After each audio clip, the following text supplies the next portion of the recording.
Putting on makeup, taking off makeup, doing skincare, doing hair care. Those are things I just did. Those were things that they did in ancient Rome. So how did they do it and why? First, beauty in ancient Rome was considered magical and mystical. They didn't sell beauty products. They sold medicines, remedies, spells, potions. And because of that, men did not like makeup in ancient Rome. They thought that it made women dishonest and they were hiding one's true self. If a man saw a woman doing her makeup or getting ready, it was considered shameful for the woman because the man seeing the process of it took away from their final product. So what did beauty look like in ancient Rome? This is what it looked like, and I'll break down why. Other than your clothes, hair was the most defining physical characteristic that you could have as a Roman woman. Hair depicted your status, so complicated hairstyles like a bunch of braids, big curls, intricate stylings, and buns that could only be held up by hairpins, those were things that the upper-class wealthy women wore. Here you have a wowza hairstyle because it is very tall in a bun-like formation, and it has a lot of curls, so it was held up by a lot. They didn't have gel, cream, or spray that they used on their hair. It was just pins.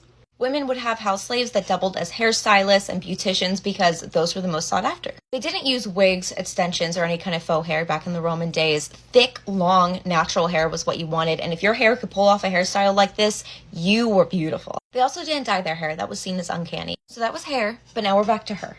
Roman women wanted a clean, fair complexion. Honey was a really popular ingredient in all of these creams because it helped with acne, inflammation, redness. Chalk creams, which I believe this was, very popular because it lightened the skin. Allegedly, it probably didn't work. But these facial masks were typically applied right before a woman's makeup, so that way wrinkles, fine lines, even freckles, they didn't like them. Go away. The only exception to a pale face was a little bit of rouge. Men liked a little bit of blush on women because it made them look healthy. This was typically made from plant petals, red chalk, okra, very natural. Probably like the least damaging thing they put on their face. Eyeshadow, especially green or blue, was very common. They typically came in a tablet form. They would also use eyeliner. And you wanted thick, healthy-looking eyebrows, so they did fill them in almost until, they met in the middle. Plucking, however, began in the 1st century AD, I believe. It's weird, though, because there's really no documentation of lipstick, lip gloss, lip stain, nothing like that. Nothing for the lips. Eyelashes were very prominent, though, because you wanted long eyelashes, as that was,